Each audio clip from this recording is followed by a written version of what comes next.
who is going to interpret Sharia law, or how they're going to interpret Sharia law. We have all that we have to go by is their interpretation from the 1990s. क्या नई दिल्ली नीतिगत रूप से दुविधा में है, ये तय नहीं कर पा रही है कि हम इसे डील कैसे करें, या ये गोल्डन साइलेंस है? जनरल एमनेस्टी का मतलब क्या होता है कि हमने सभी को माफ कर दिया है।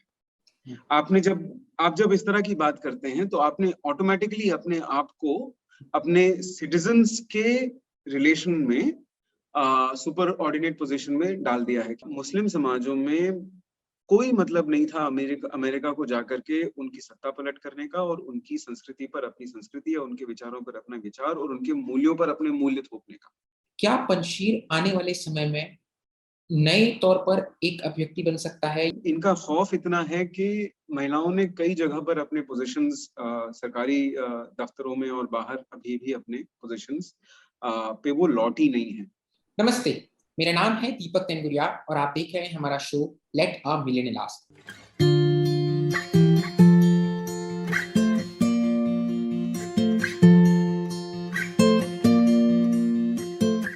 बहुत दिनों बाद आज आपसे मुखातिब होना हो रहा है और ये पहली बोनी है कि इंटरनेशनल इश्यूज पर, अंतर्राष्ट्रीय मुद्दों पर, विषयों पर बात की जाए। बीते दिनों तालिबान के अफगानिस्तान पर जिस तरह से आक्रमण कहा जाए या उसे आधिपत्य कहा जाए, जो कुछ भी शब्द आप नॉमेनक्लेचर लें, उसने पूरी दुनिया को हिला कर रख दिया। कई तरह की विश्व व्यवस्था की नई सामने आएंगी। अफगानिस्तान की जटिलताओं में अक्सर बड़ी सुपर पावर्स के दरमियान अफगानिस्तान के लोगों को, वहाँ के अल्पसंख्यकों को, वहाँ की महिलाओं को और वहाँ के एंटी मेजोरिटेरियन व्यू रखने वाले उसी समुदाय के लोगों पर बात कम की जाती है। और आज मैं बहुत प्रिविलेज्ड हूँ कि मेरे साथ इन सब मुद्दों पर बात करने के लिए डॉक्टर तुल मिश्रा जी मौजूद हैं। बहुत बहुत शुक्रिया आपके समय के लिए और इस निवेदन को आपने स्वीकारा इसके लिए। थैंक यू वेरी मच दीपक। आपने मुझसे पहले बहुत से ऐसे लोगों का इंटरव्यू लिया है जिन्हें मैं रिस्पेक्ट करता हूं और जिनकी स्कॉलरशिप से मैंने बहुत प्रेरणा ली है, तो अपने आप को यहाँ आपके साथ बात करते हुए पाता हूँ तो बहुत प्रिविलेज्ड महसूस होता है। Thank you so much for having me on your show. I am so humbled and pleasure is all mine. आप शिवनागर विश्वविद्यालय में इंटरनेशनल रिलेशंस के एसोसिएट प्रोफेसर हैं, साथ ही the sovereign lives of India and Pakistan पुस्तक के भी लेखक हैं। बातचीत की शुरुआत सबसे पहले उस सवाल से जिस पर सबसे ज्यादा स्पेकुलेशन है, और पत्रकारों का तो होता ही है कि मैंने कहा, क्या तालिबान 2 के सामने ये फॉल ऑफ साइगोन 2 है?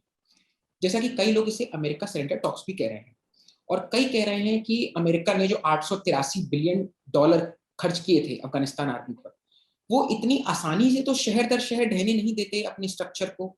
तो क्या ये कोई भविष्य की बहुत बड़ी रणनीति है? और मुझे फ्रैंकलिन डी रूजवेल्ट याद आ रहे हैं कि in politics nothing happens by accident, if it does you can bet it was planned that way. What do तो कॉम्प्लेक्स क्वेश्चन है दीपक। दरअसल इसमें 3 या 4 सवाल हैं जिनका ये एक गुच्छा बना हुआ है, तो इसको अनपैक करते हैं। अब रूजवेल्ट ने जरूर ये कहा होगा, लेकिन पॉलिटिक्स में what is very important to understand in politics is that politics is also governed by the law of unintended consequences. अब एक बार आप बड़ी बिसात जब बिछाते हैं और अपने मूव्स चलते हैं, तो कई बार आप जो इंटेंड नहीं करते हैं वो हो जाता है। So the law of unintended consequences is something that is very common in politics, especially international politics. चलिए इसको अनपैक करते हैं। पहली चीज, क्या ये साइगोन 2.0 है? जो लोग इस तरह से इस इवेंट को डिस्क्राइब करते हैं, डेवलपमेंट्स को डिस्क्राइब करते हैं, उनके 2 मकसद होते हैं। पहले तो ये सारे के सारे वेस्ट के डिट्रैक्टर्स, कुछ डिट्रैक्टर्स या कुछ क्रिटिक्स जो हैं वो वेल मीनिंग क्रिटिक्स हैं। जैसे इस वक्त वेस्ट में ही मीडिया और ऑपोजिशन के पॉलिटिशियंस इस तरह की बातें कर रहे हैं।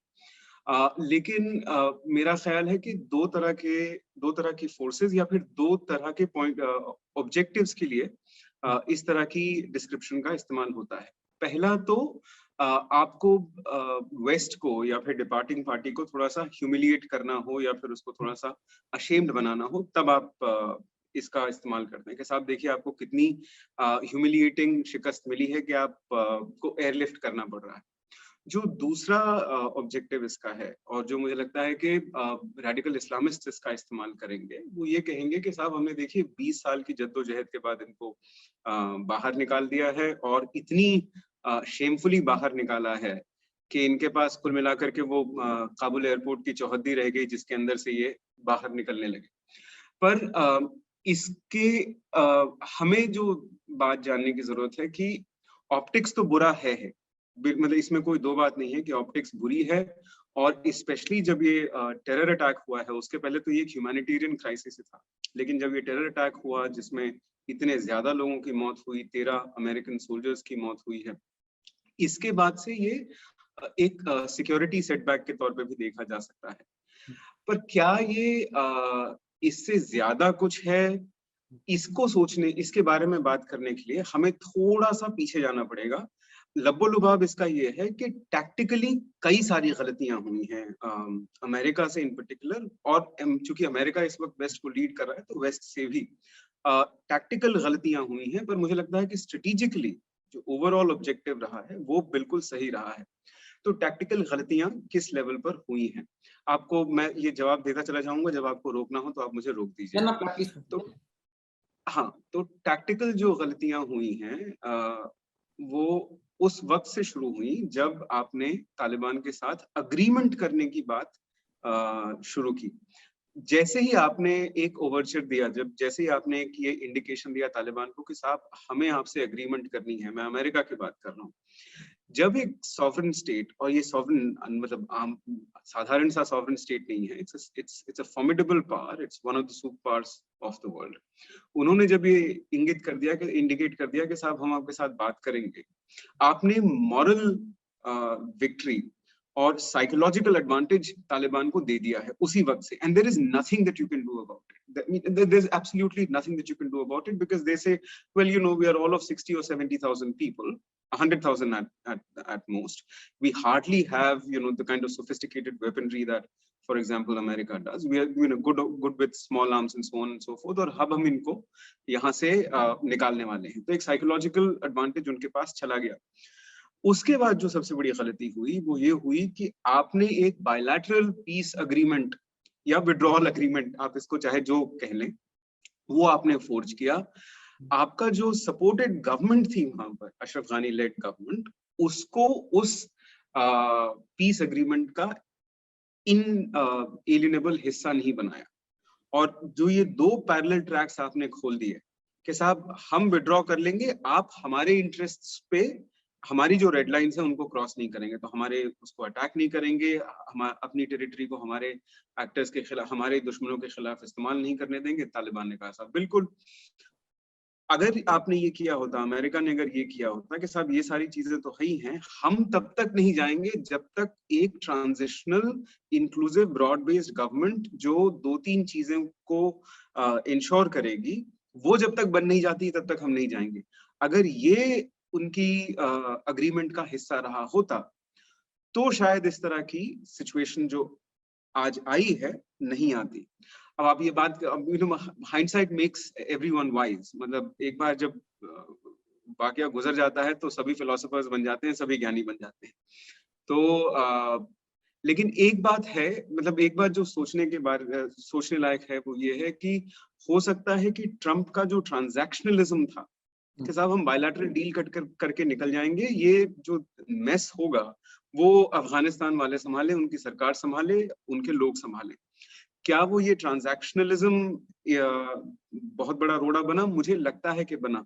मुझे ऐसा लगता है कि अगर ये बाइडेन एडमिनिस्ट्रेशन ने अगर ये डील कट करी होती 2020 में तालिबान के साथ में, फरवरी 2020 में, और जो नेगोशिएशंस होती वो उनके तहत होती, तो ये दोनों पैरेलल ट्रैक्स नहीं बनते, बल्कि एक सीक्वेंस तैयार होता कि साहब हम ड्रॉ डाउन शुरू करेंगे, आप टॉक्स शुरू कीजिए, आपकी टॉक्स की जितनी ज्यादा प्रोग्रेस होगी उतना ही हमारा ड्रॉ डाउन होगा, उतना ही हम विड्रॉ करते जाएंगे, और एक बार आपकी गवर्नमेंट का ट्रांजिशन हो गया और गवर्नमेंट की स्टेबिलिटी इंश्योर हो जाती है, फिर हम पूरी तरह से निकल जाएंगे।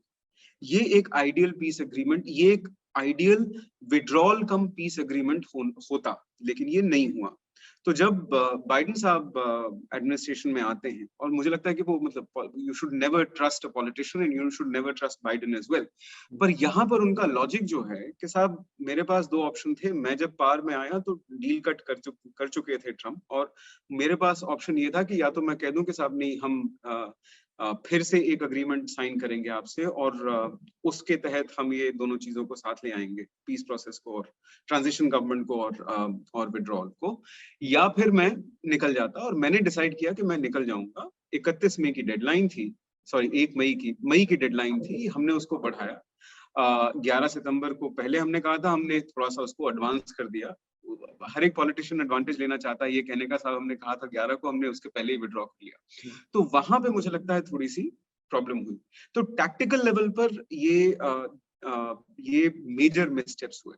और इसके बाद मुझे लगता है कि एक असेसमेंट और इंटेलिजेंस फेलियर रहा है कि साहब आपने ये कैसे नहीं नोटिस किया। एक बात ये है कि भाई अफगानिस्तान की जो आर्मी थी, जिसको आपने ट्रेन किया था, जिसको लेकर के आपने जिस पे इतने पैसे खर्च किए थे, जिसका नंबर आप 3 लाख बता रहे हैं, including all types of security forces, एक तो वो मेल्ट डाउन कर गई। चलिए वो समझ में आता है, मतलब समझ में नहीं आता लेकिन उसको किनारे रख देते हैं। जो दूसरा एलिमेंट है वो ये है कि साहब तालिबान की जो डील कटिंग हुई है अक्रॉस द प्रोविंसेस, और जिस तरीके से with almost very little bloodshed वो सत्ता पे आए हैं, उसको आपने कैसे नहीं एंटिसिपेट किया। एक ब्रिटिश स्कॉलर हैं जिन्होंने पाकिस्तान पे एक बहुत अच्छी किताब पाकिस्तान अ हार्ड कंट्री लिखी है, उन्होंने इस बात को जाहिर किया है कि अगर आप तालिबान के मोडस ऑपरेंडाई को देखें या वहां पर जनरली मुजाहिदीन के टाइम पे 80s में भी आप ये देखें, तो अक्सर ये होता है लेट 80s अर्ली 90s में जब इंटरनल सिविल वॉर चल रहा था, तो उस वक्त भी मुजाहिदीन जो हैं वो एक दूसरे से डील कट करते थे, और तालिबान ने उस एलिमेंट को और आगे बढ़ाया। तो उसकी समझ आपके पास क्यों नहीं थी कि तालिबान जब वो ब्लड सेंस करेगा, जब उसको लगेगा कि उसका एडवांटेज बहुत ज्यादा है, तो वो प्रोविंशियल लेवल्स पर, डिस्ट्रिक्ट लेवल्स पर अग्रीमेंट्स करते हुए खट खट खट खट आगे आकर के काबुल तक पहुंच जाएगा। तो वो एंटिसिपेट नहीं करना बहुत बड़ा इंटेलिजेंस और पॉलिटिकल असेसमेंट का वो फेलियर था। तो ये मुझे लगता है कि मोटा मोटा अगर इसको थोड़ा सा रियलिस्टिकली देखा जाए तो मोटा मोटा ये जवाब हो सकता है। और ये भी बहुत आश्चर्यजनक था, कम से कम मेरे लिए, जो 2001 के बाद की पीढ़ी है, कि बाइडेन की बात जो दुनिया भर के सामने वो कह रहे हैं कि साहब अभी इतनी जल्दी नहीं टेक ओवर कर पाते, उनकी बात की फट पिटना, तो ये गलतियों की तरफ जो इशारा आपने किया वो मुझे लगता है बहुत समृद्ध करेगा मेरे व्यूअर्स को। एक चीज मैं आपसे समझना चाह रहा था, और ये बहुत इंपॉर्टेंट इसलिए क्योंकि आपके पीस से भी निकलता है। आगामी अगर हम वर्ल्ड ऑर्डर को देखें, विश्व व्यवस्था को देखें, तो बीजिंग, इस्लामाबाद और मॉस्को की मुस्कुराहटों में कुछ कंक्रीट है, या वो सिर्फ अभी उसके निहितार्थ क्या है? और दूसरी बात, जो आपका लेख जिसकी काफी चर्चा हुई, कांति वाजपेयी सब जगह, उसमें आप एक बात कहते हैं कि पश्चिम के पुनरुत्थान का एक टर्निंग पॉइंट बन सकता है, एक ऐसा मूवमेंट बन सकता है जिसे वाटरशेड इंग्लिश में कहा जाता है। ऐसा क्यों लगता है? इस पर रोशनी डालें और इन मुस्कुराहटों को जरा आप खोलें। बीजिंग, मॉस्को और इस्लामाबाद में जहां पे मुस्कुराहटें सबसे ज्यादा हैं वो इस्लामाबाद है। और मेरे एक कॉलीग हैं, बहुत ही रिस्पेक्टेड स्कॉलर हैं अफगानिस्तान के, उन्होंने ये कहा है कि ये अफगानिस्तान का पाकिस्तान का 1971 मोमेंट के साहब, वहां पे नैरेटिव ये है कि साहब हमने इंडिया को शिकस्त दे दी है, 1971 का बदला ले लिया है। तो आप उनके मिनिस्टर्स का आज की तारीख में अगर आप इंटरव्यूज देखें या फिर वक्तव्य देखें, तो इंटीरियर मिनिस्टर पाकिस्तान के, उन्होंने कुछ दिन पहले कहा कि भारत के चेहरे पे शिकस्त दिखाई देती है हमें। तो इस्लामाबाद में मुस्कुराहटें सबसे ज्यादा हैं, और उसका कारण ये है कि उनको ये लगता है कि मतलब हुआ ये है कि स्ट्रेटेजिक विक्ट्री इस वक्त उनकी है वहां पर। उन्होंने जिस फोर्स को सपोर्ट किया, उन्होंने जिस फोर्स को आइडियोलॉजिकली सपोर्ट किया, जिसको फाइनेंशियली सपोर्ट किया, जिसको ट्रेनिंग दी, जिसके लीडरशिप को अपने यहाँ पर होस्ट करके रखा, वो अब जाकर के सत्ता पर काबिज हुआ है काबुल में। तो उनके लिए तो एक मोमेंटरली एक स्ट्रेटेजिक गेन उनको ये है, और इसलिए वो बहुत ज्यादा खुश हैं। So it's a huge thing. I mean, you can think of this against the backdrop of the fact that आप कश्मीर से ही अगर 2019 में जो मेजर चेंजेस हुए दिल्ली के द्वारा कश्मीर में, उसके बाद से उनके पास पाकिस्तान ने उसका कोई मिलिट्री या फिर सशक्त पॉलिटिकल जवाब भी वो नहीं दे पाए थे। तो उसके बैकड्रॉप में आप देखिए तो उनके लिए कितनी बड़ी जीत है ये। कम से कम वो डोमेस्टिकली तो ये कह सकते हैं ना साहब कि आपने हमें वहां पर थोड़ा सा बैकफुट पे रखा, लेकिन हमने यहाँ से आपको पूरी तरह से डिसएडवांटेज्ड बना दिया। तो इस्लामाबाद की मुस्कुराहटों का कारण ये है। मुझे नहीं लगता है कि बीजिंग में इस तरह से कोई बहुत ज्यादा मुस्कुराहट है, पर एक अश्योरेंस, एक जो बीजिंग के पॉइंट ऑफ व्यू से जो एक चीज हुई है वो ये हुई है कि उन्होंने अपने नेबरहुड से या फिर बैकयार्ड आप कह लीजिए, वहां से उन्होंने वेस्ट को बाहर निकलते हुए देखा है। हालांकि खुद नहीं निकाला है, लेकिन निकलते हुए देखा है। और उस निकलने की प्रोसेस में जो एक्टर सबसे ज्यादा इंपॉर्टेंट था, यानी कि तालिबान, उसको उन्होंने एक ओपन चैनल दे दिया है। मतलब चीन के विदेश मंत्री का तालिबान के नंबर 2 से मिलना और उनको होस्ट करना, ये अपने आप में एक बहुत बड़ा सिग्नल था कि साहब हम, ये हमारा नेबरहुड है, यहाँ पर हम डिसाइड करेंगे हम किससे कैसे डील करेंगे। तो from चाइना's point of view, what was important was for the West to actually exit Afghanistan, and that has happened. Moscow का प्राइमरी गोल फिर से वही था कि हमारे बैकड्रॉप में, हमारे बैकयार्ड में, आई एम सॉरी, और हमारे नेबरहुड में, एक्सटेंडेड नेबरहुड में वेस्ट का होना स्ट्रेटेजिकली गंवारा नहीं है, हमें नहीं चाहिए। और अमेरिका का स्पेशली तो होना हमें बिल्कुल it's not something that agrees with us and we want them out. और फिर अफगानिस्तान लेकिन की आप भी ऐसी है जहां से आप बहुत कुछ कवर कर सकते हैं।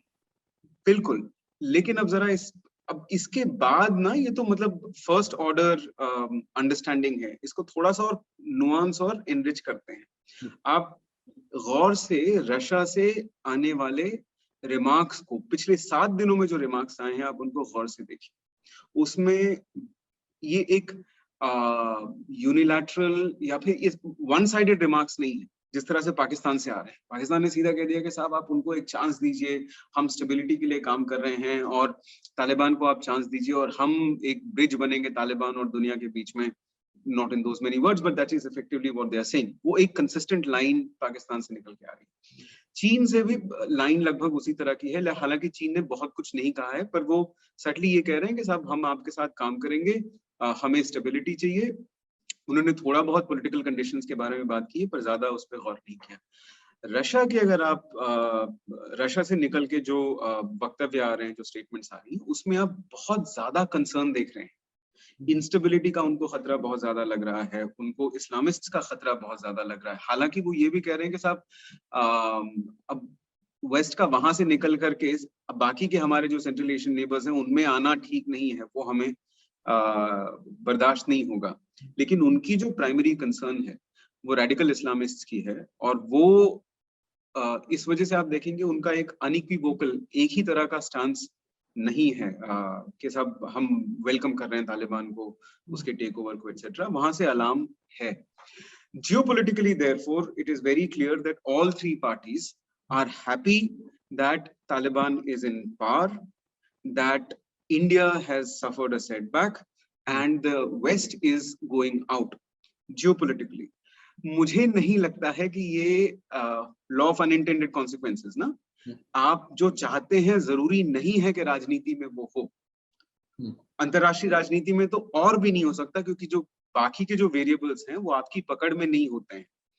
तो इसलिए आगे चल के हमें देखना होगा, और अगर आप चाहें तो हम ब्रेक डाउन करके बात कर सकते हैं कि किस किस तरीके से ये चीन और रूस और खास करके पाकिस्तान के लिए दिक्कत तलब हो सकता है आगे जाते हुए।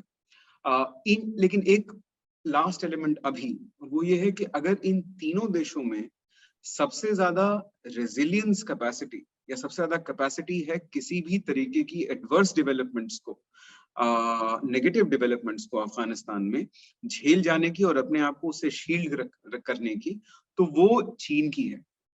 एक ऐसा देश जो इतने विशाल स्तर पे कंसंट्रेशन कैंप्स बना करके एक पूरी पॉपुलेशन को उसमें रख के चल सकता है, उसके लिए कोई बहुत बड़ी दिक्कत नहीं होगी कल को, अगर रिलेशंस तालिबान से गड़बड़ भी होते हैं, सार भी होते हैं, या फिर एडवांटेज डिसएडवांटेजेस डेवलपमेंट्स वहां पे होती है, वो अपने आप को प्रोटेक्ट कर सकता है ना। पाकिस्तान के पास तो खैर ना ज्योग्राफी है उस तरह की, ना ऑप्शंस हैं उस तरह के, उसका तो इकोसिस्टम ही फ्रंटियर एरियाज में बहुत गड़बड़ है, और ना ही रशिया के पास उस तरह का लेवरेज है सेंट्रल एशियन कंट्रीज को लेकर के कि वो इन एडवर्स इफेक्ट से इफेक्टिवली एडवर्स डेवलपमेंट से इफेक्टिवली जूझ पाएगा। ओके। और मैं एक बार एक तथ्य दर्शकों के लिए रखना चाहता हूँ। ऑप्टिक्स के तौर पर अभी तक रशिया, चाइना और पाकिस्तान ने अपना दूतावास वहां से हटाया नहीं है। अभी मैं कल ही एक खबर बना रहा था जिसमें हम तालिबान के किसी लीडर ने कहा कि पाकिस्तान हमारे लिए सेकंड होम है। उन्होंने कहा कि शक्ल स्टोर दी इमरान खान ने, तो वहां ये एक नोशन है इसका मतलब कि आवर बॉयज वोन बैक। राइट, बिल्कुल, और वो रहेगा अभी, वो अभी कुछ वक्त तक रहेगा। तालिबान के पाकिस्तान के लिए बिल्कुल आप अगर इंडिया का एंगल निकाल भी दें उससे, तो एक ऐसा देश जो लगातार अपने आप को सबकॉन्टिनेंट का मेजर एक्टर समझता रहा है, Pakistan thinks of itself as a fairly important regional actor. India ने उसको कोई सबकॉन्टिनेंट में कभी फैलने नहीं दिया, कलोक्वियली अगर आप माफ कर दीजिएगा मुझे, चौड़ा नहीं होने दिया, राइट। लेकिन अब उसे मौका मिला है फिर से एक बार अफगानिस्तान को अपना एक सेकेंडरी एक सब्जुगेटेड सबऑर्डिनेटेड स्टेट बना करके रखने का। उसकी ज्योग्राफी का इस्तेमाल अब वो कर सकते हैं, उनकी रिसोर्सेज का इस्तेमाल अगर वो करना चाहें तो कर सकते हैं, पर मोर इम्पोर्टेंटली प्रेस्टीज जो बढ़ी है पाकिस्तान की अपनी नजरों में, वहाँ की जो रिजीम है वो डोमेस्टिक पॉपुलेशन को कहेगी कि साहब ये देखिए हमारा बैकयार्ड कितना लंबा हो गया और कितना एक्सटेंसिव हो गया है। So from that point of view, of course, at the moment it is a major victory for Pakistan. I'm not sure if it is actually good for them in the long run. मुझे नहीं लगता है कि ये उनके लिए उनकी जो और स्टेटेड गोल्स हैं उसके लिए ये एक अच्छा डेवलपमेंट है। पर यहाँ पे सभी ने दांव खेले हैं, सभी ने रिस्क लिया है। चाइना ने रिस्क लिया है, रशिया ने रिस्क लिया है, ईरान ने रिस्क लिया है, और पाकिस्तान ने भी रिस्क लिया है। Let's see how it plays out. Iran तो फैसिलिटेट कर रहा था टॉक्स को।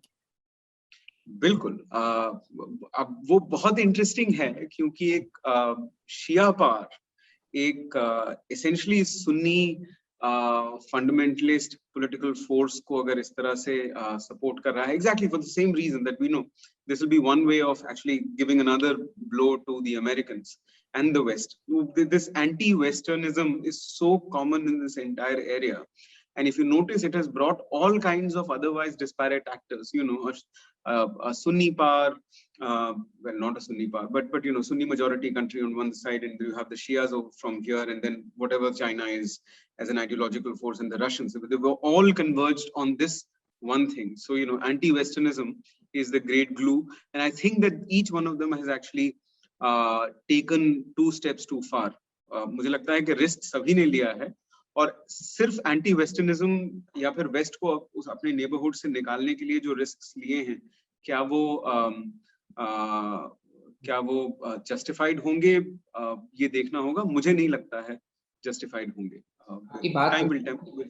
जी, अगले सवाल पर जाने से पहले आप एंटी वेस्टर्निज्म की बात कर रहे थे और मुझे वो लाइन याद आ गई, America plays and we pays. तो वो जो पूरा एक्सप्लेनेशन था। जी, आपने जिक्र किया था मेरी जो आर्ग्यूमेंट्स थी पुनरुत्थान को और उसको लेकर के। जी, तो वहां पर मेरा ये मानना है कि दरअसल हुआ ये कि जो कवरेज रही है इवैक्यूएशन की, स्पेशली 15 अगस्त के बाद से जो डेवलपमेंट्स हुई हैं, उसमें 2 एलिमेंट्स बहुत ही क्लियरली सामने आए हैं कि बहुत बड़े स्तर पे मानवीय त्रासदी हुई है, और उसकी इमेजेस जब बाहर गई हैं तो लोगों ने ये कहा कि भाई इसकी जिम्मेदारी कौन लेगा, तो आपने वेस्ट के सर पे। दूसरा हुआ ये है कि आप इस बात को ध्यान में रखिए कि वेस्टर्न सोसाइटीज जो हैं वो ओपन सोसाइटीज हैं और काफी सेंसिटिव सोसाइटीज हैं, तो वहां पर अपने ही गवर्नमेंट्स को और अपने ही एलाइज को भी क्रिटिसाइज करना बिल्कुल जायज है और माना जाता है कि सही है और हेल्दी है। इसलिए आवाजें बहुत ज्यादा वहां से आ रही हैं और उन आवाजों को और जगहों पर भी एको किया गया है, उनको रिप्ले किया गया है। लेकिन इन सबके बीच में कुछ इंपॉर्टेंट एलिमेंट्स कमेंटेटर्स ने, आम जनता ने नहीं देखे हैं, और मैं उसकी तरफ उनका ध्यान ले जाना चाह रहा था। मोटा मोटा दो चीजें। पहली चीज आप लोगों पहली आर्गुमेंट मेरी ये है कि आप सिर्फ ये तसव्वुर कीजिए, सिर्फ ये इमेजिन कीजिए कि ये विड्रॉल और इवैक्यूएशन अगर ट्रंप के प्रेसिडेंशियल लीडरशिप के अंदर होता तो ये कैसे प्ले आउट होता। क्या आज लोगों को ये थोड़ा सा अप्रिशिएट करने में थोड़ा टाइम लगता है कि इवैक्यूएशन जो वहां पे हो रहा है उसका एक पूरा ग्लोबल नेटवर्क है जिसके तहत वो हो रहा है। आपको और जगह पर एक लॉजिस्टिक्स हब तैयार हुआ है। You need agreements with all kinds of actors to actually bring on board. Uganda में लोग, अल्बानिया में लोग, साउथ अमेरिका में देशों ने एक्सेप्ट किया है अमेरिकन रिक्वेस्ट को। आप रिक्वेस्ट कह लीजिए या फिर ऑर्डर कह लीजिए, जो भी कह लीजिए, लेकिन states have come on board and they said ठीक है भाई, आप उनको वहां से निकाल रहे हैं, रीसेटलमेंट के पहले आपको उनको प्रोसेस करना है, हम आपका मदद करेंगे। ट्रम्प जो फ्रंटली रेसिस्ट थे, ऑब्वियसली रेसिस्ट थे, क्या वो इस तरह का एक ग्लोबल एग्रीमेंट फोर्ज कर पाते? क्या वो वेस्टर्न एलाइज के साथ, अपने ही एलाइज के साथ, अमेरिका के एलाइज के साथ एक कोऑर्डिनेटेड रिस्पांस तैयार कर सकते थे, जिस तरह का G7 ने किया? कहा कि साहब तालिबान के साथ हम एक रूप और एक पक्ष की तरह बात करेंगे। एंड मोस्ट इम्पोर्टेंटली, जितने अफगान निकाले गए हैं, आज मैंने डेटा नहीं देखा है, लेकिन कल तक 1,10,000 लोग कुल निकाले गए थे। ये बहुत बड़ा नंबर है, बहुत ही बड़ा नंबर है। आप तसव्वुर नहीं कर सकते, इमेजिन नहीं कर सकते हैं। चाइना ने हमको इस तरह का अपनी कैपेबिलिटी का स्ट्रेंथ का प्रदर्शन कभी करवाया नहीं है, लेकिन मुझे नहीं लगता है कि चाइना के पास भी इस तरह की कुवत है कि वो एक ग्लोबल लॉजिस्टिक्स नेटवर्क फोर्ज करके किसी क्राइसिस सिचुएशन से इस तरह से लोगों का एयरलिफ्ट करा सके। अब इसमें भी अफगानिस्तान के the majority of people who are coming out are Afghans. क्या आपको लगता है कि ट्रम्प अफगान को लेकर के संवेदनशील होते? मुझे नहीं लगता है, राइट? तो इन पॉइंट्स ऑफ व्यू से अगर आप इसको देखें तो the west is getting its act together. जो एक डिसरे था, जो एक अलगाव आ गया था, जो एक वीकनेस आ गई थी पिछले 4-5 सालों में, वो आपको एटलीस्ट इन दिस मोमेंट वो सब साथ आते हुए आपको दिखते हैं। इसके बड़े माने क्या होंगे ये बहुत तौर पे नहीं कहा जा सकता है, लेकिन इतना जरूर है कि एक ऐसा देशों का एक ऐसा समूह जो इस तरह का एक ऑपरेशन, ग्लोबल ऑपरेशन लॉन्च कर सकता है, वो बहुत ही फॉर्मिडेबल फोर्स है। और मुझे लगता है कि इस फॉर्मिडेबल फोर्स का अगर फोकस शिफ्ट होता है और वो अपनी यूनिटी को इस तरह से बनाए रखता है, तो चाइना के लिए एक बहुत बड़ा चैलेंज है। तो मैंने इसलिए ये कहा कि साहब आप यहाँ पे जो आपको दिखा है वो कोऑर्डिनेशन दिखी है, मिलिट्री फोर्स और लॉजिस्टिकल कैपेबिलिटी का अनप्रेसिडेंटेड मुजाहिरा मिला है, और एक पॉलिटिकल विजडम भी मिली है। वो ये है कि साहब किसी ऐसे समाज में आप अपनी राजनीतिक व्यवस्था और अपने वैल्यूज नहीं थोपेंगे जिनको वो नहीं चाहिए, राइट? मुस्लिम समाजों में कोई मतलब नहीं था अमेरिका को जाकर के उनकी सत्ता पलट करने का और उनकी संस्कृति पर अपनी संस्कृति या उनके विचारों पर अपना विचार और उनके मूल्यों पर अपने मूल्य थोपने का। अगर उनको चाहिए तो आप लीजिए, नहीं चाहिए तो आप, अगर उनको चाहिए होगा तो वो आपके यहाँ आएंगे। आप इम्पोज मत कीजिए। Top down imposition is taken as imperialism and in practice it is imperialism. वो साम्राज्यवाद है और वो गलत है, वो नहीं होना चाहिए। तो दैट अंडरस्टैंडिंग कि ये काउंटर प्रोडक्टिव है, अगर आप मॉरल पॉइंट ऑफ व्यू को हटा भी दें कि ये पॉलिटिकली और स्ट्रेटेजिकली काउंटर प्रोडक्टिव है, हमें यहाँ से निकल जाना चाहिए, मुझे लगता है कि वो पॉलिटिकल डिसीजन बहुत इंपॉर्टेंट रहा है। So which is I am saying that the West has gotten its act together. It is not this disparate force. It's not a force in disarray and confusion. Okay. और एक मैं जानता हूँ कि आप साम्राज्यवाद की भी बात कर रहे थे। साम्राज्यवाद और जो नागरिक अधिकार है अमूमन दो अलग अलग मसले हैं, हालांकि वो ठीक है इंटरलिंक होते हैं, लेकिन अभी हमने साम्राज्यवाद तक बात की है। मैं सबसे एक ऐसा पहलू जिसकी सबसे अधिक जटिलताएं हैं और जो सबसे ज्यादा मानवीय संवेदनाओं से भरा हुआ है, अक्सर कहते हैं कि आपका जो इतिहास है वो आपको बतलाता है कि आपका भविष्य किस तरह की योजनाओं में जा रहा है, आपका रास्ता किस तरह से है। और वैसे मैं एक बात और कहना चाह रहा था, मुझे लगता है दैट मुझे ट्रम्प पर 2-3 किताबें जरूर पढ़नी पड़ेंगी। मैं नोम चॉम्स्की का इंटरव्यू कर रहा था, वो कह के चले गए ट्रम्प सबसे खतरनाक आदमी है। आपने अपने लेख में लिखा हिंदुस्तान टाइम्स में कि अगर ट्रम्प होते तो ऐसा पॉसिबल ही नहीं था कि आप साउथ अफ्रीका के कई और बाकी कंट्रीज में जो उनका नागरिकों को बचाने की बात करें। इस सवाल का आशय सिर्फ ये है सर कि गुड तालिबान और बैड तालिबान का जो शब्द आडंबर है उसको भी थोड़ा देर के लिए साइड रखें।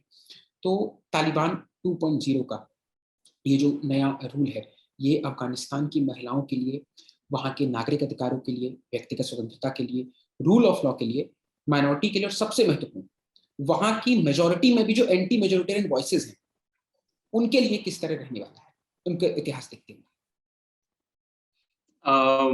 ये एक ऐसा सवाल है जिसका जवाब नहीं हो सकता है, और इसका जवाब इस वक्त नहीं हो सकता है क्योंकि हमारे पास उतना एविडेंस ही अभी तक नहीं आया।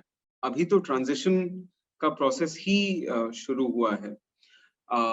अभी तो अमेरिकन वेस्टर्न फोर्सेस का ड्रॉडाउन ही खत्म नहीं हुआ है, विड्रॉल नहीं हुआ है, सरकार का स्वरूप नहीं सामने आया है।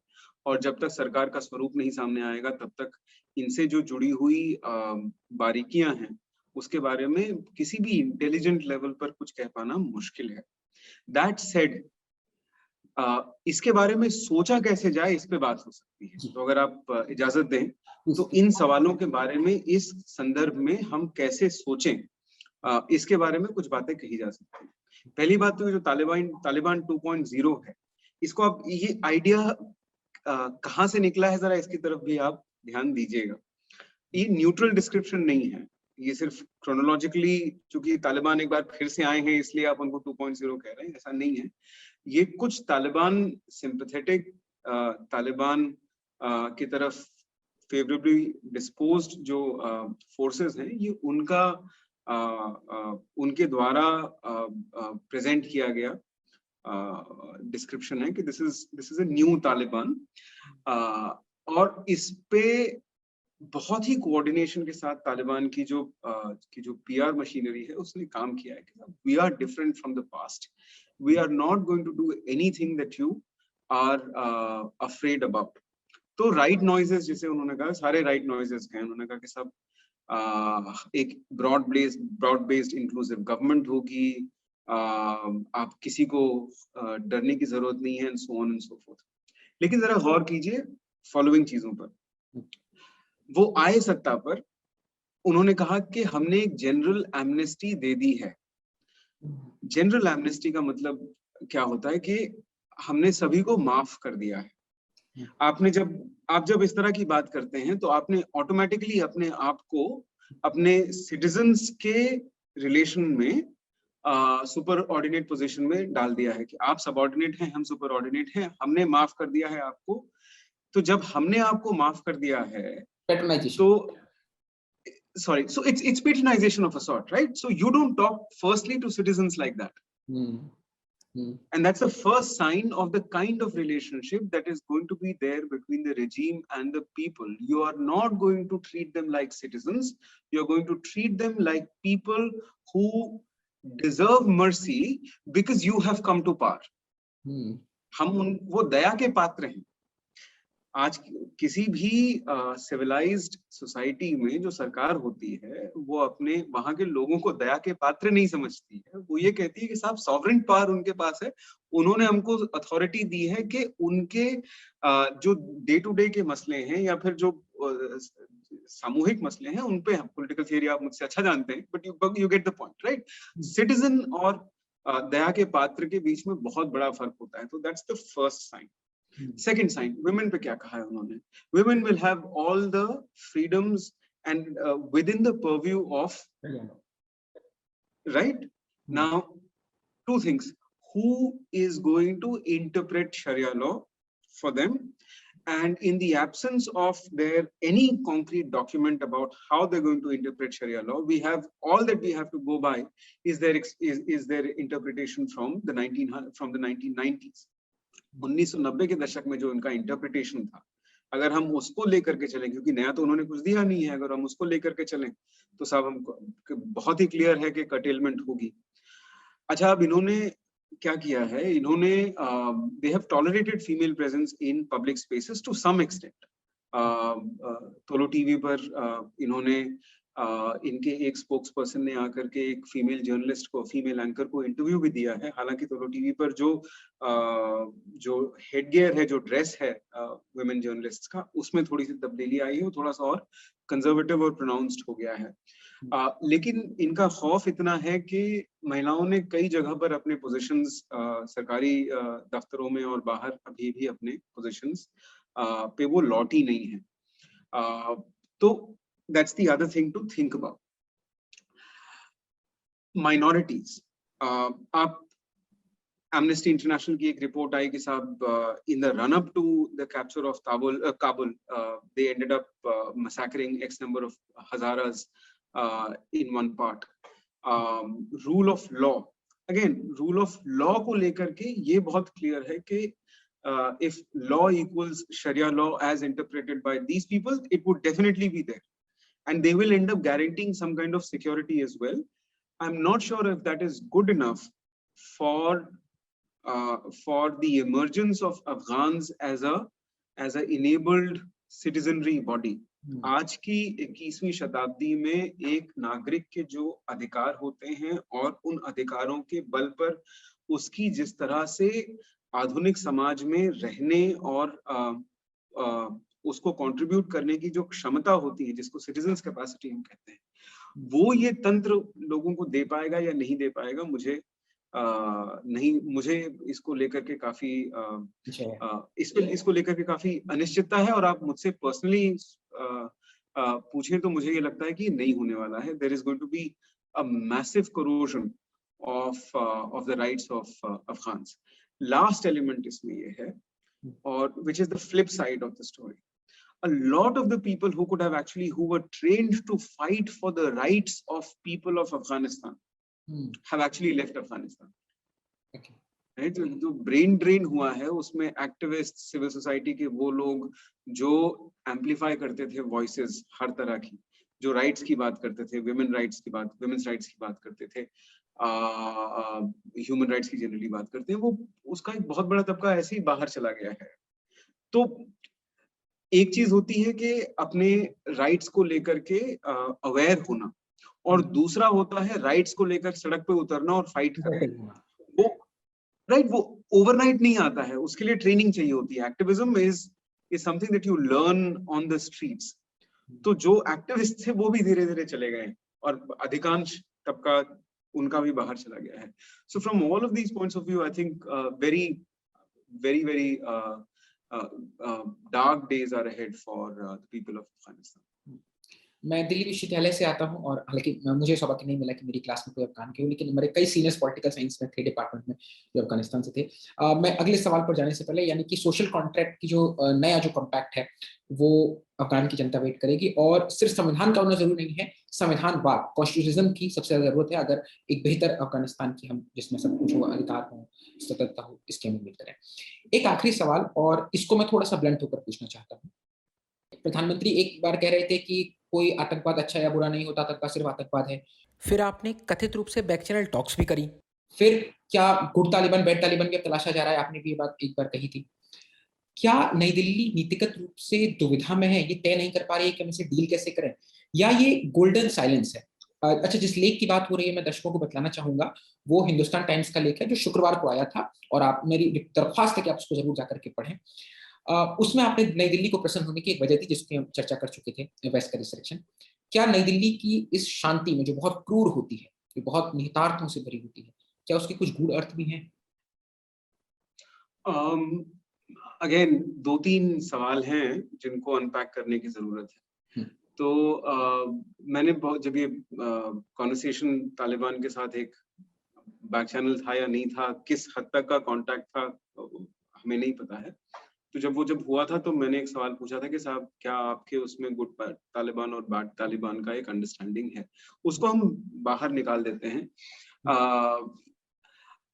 नेशनल इंटरेस्ट के पॉइंट ऑफ व्यू से what is important is not whether you think in terms of good Taliban or bad Taliban. That is from the moral point of view. From the national interest point of view, crude national point of view, enlightened national interest के point of view से आपको good Taliban और bad Taliban के बीच में फर्क करना जरूरी है, इनलाइटेड नेशनल इंटरेस्ट के पॉइंट ऑफ व्यू से। लेकिन इनलाइटेड नेशनल इंटरेस्ट आप तब फॉलो करते हैं जब आप थोड़ा सा कंफर्टेबली प्लेस्ड होते हैं, जब आपके पास लेवरेज होता है किसी भी सिचुएशन में। आपके पास लेवरेज नहीं है, डेस्परेशन तो नहीं है, लेकिन एक बड़ा सेटबैक है और आपके डिसएडवांटेजेस बढ़ते चले जा रहे थे जैसे जैसे फरवरी 2020 के बाद का वक्त के बाद की डेवलपमेंट्स होती चली जा रही थी। तो ऐसे में गुड एंड बैड तालिबान से ज्यादा इंपॉर्टेंट हो जाता था, is there a Taliban that you can work with and is there a Taliban that can deliver on what you think are your core interests.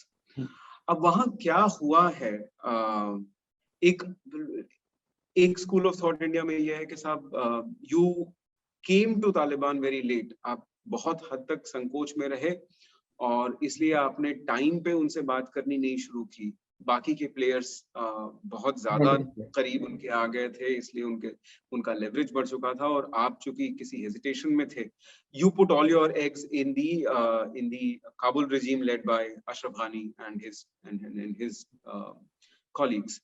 तो अब ये एक स्कूल ऑफ थॉट है। मैं थोड़ा सा इसको लेकर के परसुएडेड नहीं हूं कि अगर आपने तालिबान के साथ एक राब्ता कायम कर भी लिया होता तो आपकी जो कोर इंटरेस्ट्स हैं वो बहुत हद तक सिक्योर हो गई होती। और दो ही एलिमेंट हैं, आप देख लीजिए। एक तो ये था कि भाई एक मॉडरेट रिजीम हमें अफगानिस्तान में चाहिए। मॉडरेट रिजीम वो एक ऐसी रिजीम, हमने तो बहुत ही क्लियरली स्पेल आउट भी कर दिया था कि डेमोक्रेटिक रिजीम होनी चाहिए, अमीरात नहीं बनना चाहिए, रिपब्लिक होना चाहिए। सेकंड, विमेन्स राइट्स को लेकर के काफी क्लैरिटी होनी चाहिए और माइनॉरिटी राइट्स को लेकर के काफी क्लैरिटी होनी चाहिए। अब आप मुझे बता दीजिए कि किस पॉइंट ऑफ व्यू से एक ऐसी फोर्स जिसका स्टेटेड गोल है एक इस्लामिक एमिरेट बनाने की, वो कहां से आपको इस पे डिलीवर कर पाते हैं? वो कहां से, even if they said whichever faction it was, Baradar or anyone, even if they said that yes we will try, they would never have been able to. It goes against the end game. उनका end game है कि Islamic emirate बनाना, वो कहां से आपको एक Republic deliver कर पाते? पहली चीज। दूसरी चीज है, आप जो नई सत्ता, जो नया तंत्र बनता, उसमें तालिबान उनके इंटरेस्ट को ज्यादा ध्यान देता या उनके इंटरेस्ट की ज्यादा खैर करता, जिन्होंने उनके रेवेन्यू चैनल्स को इनेबल किया, जिन्होंने उनके लीडरशिप को पनाह दी, जिन्होंने उनको आइडियोलॉजिकल इकोसिस्टम दिया, जिन्होंने उनको मिलिट्री ट्रेनिंग दी, पाकिस्तान की बात कर रहा हूँ, राइट? वो उनके इंटरेस्ट्स को ज्यादा तवज्जो देता या फिर आपके इंटरेस्ट्स को? तो ये दो एलिमेंट्स के बारे में भी आपको सोचना चाहिए, which absolutely does not mean that you should not have had a slightly more significant and an earlier, you should have had a slightly more significant relationship and maybe started the conversation earlier. पर उसमें बहुत ज्यादा delivery of your interests, मुझे नहीं लगता आपकी interest को बहुत ज्यादा सिक्योरिटी उससे नहीं मिलती। 4 शब्द आज की तारीख में, 4 टर्म्स इस्तेमाल किए जाते हैं नई दिल्ली की पोजीशन को लेकर के। आपने गोल्डन साइलेंस कहा, किसी ने मास्टरली इनएक्टिविटी कहा है, किसी ने स्ट्रेटेजिक पेशेंस कहा है, सरकार की तरफ से वेट एंड वॉच आया है। आपको कहना जो चाहे, या अब शब्द कोई आप इस्तेमाल कर लीजिए, टर्म चाहे आपको जो इस्तेमाल करना है आप कर लीजिए। हकीकत ये है कि सेटबैक है, मेजर सेटबैक है, और इस वक्त फर्स्ट फ्रंट लाइन के जो प्लेयर्स हैं, एक्सटर्नल एक्टर्स हैं, उनमें आपका शुमार नहीं है। You are not a part of the frontline states who are now responsible for the major happenings in Afghanistan. आपका एक बहुत बड़ा 20 सालों का influence था अफगानिस्तान में। You had a regime that was absolutely on good terms with you. वो सब कुछ आज की तारीख में खत्म हो चुका है। जो एक चीज आपके पास है, वो अफगान्स के बीच में जो गुडविल था आपका, वो बना हुआ है। And that is one thing that you should try and build upon. उसको आप जितना जो बचा है उसको बनाए रखिए, और जहां आप उस पे बिल्ड कर सकते हैं वहां आप बिल्ड कीजिए। मुझे ये भी लगता है कि जो एक रेजिस्टेंस एलिमेंट तैयार हो रहा है उसके साथ जो जो ओल्ड रिजीम का हिस्सा है, अहमद शाह मसूद के बेटे और अमरुल्लाह साले और उनके फॉर्मर डिफेंस मिनिस्टर, ये जो लोग हैं जो पंशीर में अब बैठ करके एक रेजिस्टेंस देने की कोशिश कर रहे हैं। Right. The point I was trying to make was that you should have some kind of a channel with them going at any point. But yeah. Okay. एक जो मुझे बात पंशीर पर आपसे समझनी थी, मैंने इसलिए इसको आपको रोका क्योंकि मुझे ये सवाल अलग से आपसे समझना था, और इस पर बहुत स्पेकुलेशन कही जा रही है। कई लोग इसे कह रहे हैं कि ओवर एग्जीक्यूशन है। पंशीर घाटी जिसकी काबुल से दूरी उतनी भी नहीं है जितनी भरतपुर से दिल्ली की है, वहाँ साले मौजूद हैं, जूनियर मसूद मौजूद हैं, और भी कई लोग हैं, और वो उन्होंने वो टनल भी उन्होंने ब्लॉक की है। भारत ने भी काफी उस तरह से उनके टर्म्स भी अच्छे रहे मसूद के बेटे के साथ। क्या पंशीर आने वाले समय में नए तौर पर एक अभिव्यक्ति बन सकता है, या ये ओवर एग्जीक्यूशन है कि नहीं वो तो बस छुटपुट अपना विरोध होगा और वो अपने अंदर ही, जिसके अंदर सिस्टम का अपना विपक्ष होता है, तो वहीं पर वो सेटलमेंट वहीं पे बन जाएगा, या एक बड़ा संकेत मिल सकता है कि एक जगह आग उठेगी, चिंगारी लगेगी तो सब कुछ होगा? आपको 3 तरह के विशेषज्ञ चाहिए होंगे इस सवाल का जवाब देने के। पहला एंथ्रोपोलॉजिस्ट, जो उस एरिया में उस एरिया की कल्चरल नुआंसेस को, पंशीर एरिया के कल्चरल नुआंसेस की समझ आपको दे सके। दूसरा मिलिट्री स्ट्रैटेजिस्ट, जो ग्राउंड पर वहाँ की टोपोग्राफी वगैरह को समझते हो, फर्स्ट हैंड इंफॉर्मेशन हो, जो आपको मिलिट्री एडवांटेजेस क्या हैं वहाँ के, कितने दिनों तक उसको डिफेंड कर पाएंगे इसके बारे में। और तीसरा journalist who has an inside story, who has an understanding of what is going on within the resistance camp, as well as the conversation that is happening between the resistance and Taliban. लेकिन अब हम पूरी तरह से इसके सामने disadvantaged हैं, अपाहिज हैं, लेकिन इस तरह से इसके बारे में भी सोचा जा सकता है। It is very good that there is some kind of a resistance. और ये इसलिए जरूरी है कि जितना ड्रामेटिकली आप कहें तो एक इंपीरियसली कंटेम्प्ट के साथ तालिबान ने, contempt is not the right word, जिस ड्रामेटिक एफिशिएंसी के साथ तालिबान ने सत्ता काबिज की, उसके सामने इस तरह का रेजिस्टेंस जो अगर आता है, तो जिन लोगों का मनोबल टूटा है उनका थोड़ा सा मनोबल फिर से तैयार होगा, और वो अच्छी बात है।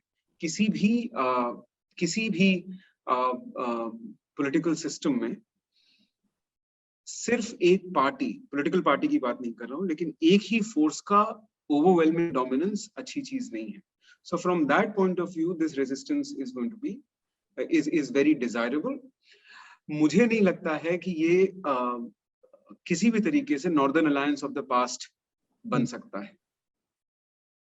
ओके ओके ओके, तो उम्मीद की किरण है, लेकिन वो दीपक कितनी हवाओं को झेल पाएगा अभी ये बहुत ज्यादा सुनिश्चित नहीं है। हाँ, उसके कुछ कारण हैं। पहला तो तालिबान के पास आज की तारीख में इंटरनेशनल अंडरस्टैंडिंग, एक्सेप्टेंस भी नहीं, लेजिटिमेसी दूर दूर तक नहीं, लेकिन अंडरस्टैंडिंग आज की तारीख में 1990 के मुकाबले बहुत ज्यादा है।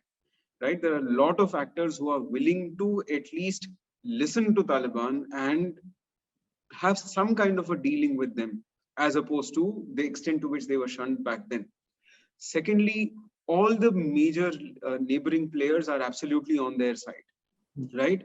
If all of them are on their side, then there is very little that a set of people who are locked in one part of Afghanistan, there's very little that they can actually do. इसको, और and there is no way that America would now break its promise and sort of go and help them out in any serious way. तो वो नहीं होने का है। जो होगा मुझे लगता है वो ये, और जो अगर नहीं होगा तो उनको ये करना चाहिए क्योंकि ये तर्कसंगत होगा।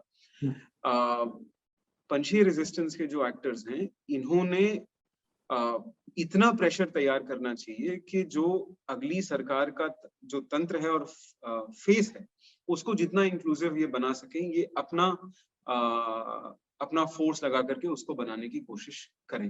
That I think is the realistic thing that they should try to do. Negotiation power, उसके ऊपर तो जी, नेगोशिएशन पावर होनी चाहिए, मतलब उनके पास. वो बेसिकली क्या होता है कि आप नेगोशिएट, हुआ क्या है साहब, उन्होंने कहा कि हम नेगोशिएटेड सेटलमेंट करेंगे. तालिबान कब्जे में पार में आ गया, उसने कहा साहब अब नेगोशिएटेड सेटलमेंट नहीं, अब डिक्टेटेड सेटलमेंट होगा. बोल दिया. तो कारजाई साहब, एग्जैक्टली राइट, तो हम डिसाइड करेंगे कि सेटलमेंट क्या होगा. ये जो एलिमेंट है वो ये कह रहा है कि साहब नहीं, आप डिक्टेट नहीं करेंगे, हमारी भी बात सुनिए, और अगर आप हमारी बात नहीं सुनेंगे तो हम जरा हट जाते हैं, देखिए हमारे पीछे गोला बारूद तैयार है. Right, so when you want to negotiate, you must have some kind of coercive power behind you, just in case. Diplomacy करने के पहले अपनी सामरिक शक्ति को आपको मजबूत कर लेना चाहिए. तो सामरिक शक्ति होने से आपकी नेगोशिएटिंग कैपेसिटी, कैपेबिलिटी और आपका जो नेगोशिएशन का जो रूम है वो बढ़ जाता है. मुझे लगता है कि उनको इस तरह से इसका इस्तेमाल करना चाहिए. इसके अलावा अगर वो थोड़ा सा वो रोमांटिसिस्ट होकर के कहेंगे कि साहब हम गोरिल्ला फाइटर्स हैं, हम इनके साथ फाइट करेंगे, हम we are not going to surrender and all the rest of it, I'm not sure if that is going to be very helpful. They should not be doing it. I think what they should do, I don't know if they will, is use the military capacity that they have to put pressure on Taliban for a government to their liking. समय की सबसे बुरी बात ये होती है कि वो बीत जाता है, और इस वक्त मुझे सबसे ज्यादा सम्यक बात यही लगेगी कि इस बातचीत को, चूंकि मेरे लगभग सारे सवाल पूरे हो चुके हैं और आपने बहुत, और मुझे एक बात मैं आपसे कहूंगा, जब आप नागरिक अधिकारों वाला जवाब दे रहे थे, तो चूंकि आप जेएनयू से आते हैं, 2000 अगर मैं ठीक हूँ 2008 से 13 तक आप जेएनयू में ही रहे, तो वो नागरिक अधिकारों का जो पुट था वो स्पष्ट रूप से दिखा. और बहुत बहुत शुक्रिया आपके समय के लिए, मुझे बहुत अच्छा लगा, मैं बहुत समृद्ध हूँ. मैं वादा कर सकता हूँ कि मेरे दर्शक इस बातचीत को सुन करके एक नई समझ विकसित करेंगे, नई किताबों की ओर जाएंगे, और सबसे महत्वपूर्ण, कौवा कितना ही मोती चुगले हंस नहीं हो सकता, तो आप विशेषज्ञों का मार्गदर्शन वो लगातार लेते रहेंगे. बहुत बहुत शुक्रिया. Thank you very much. Thank you very much, Deepak. It was an absolute pleasure speaking with you. Thank you. Thank you so much. Thank you.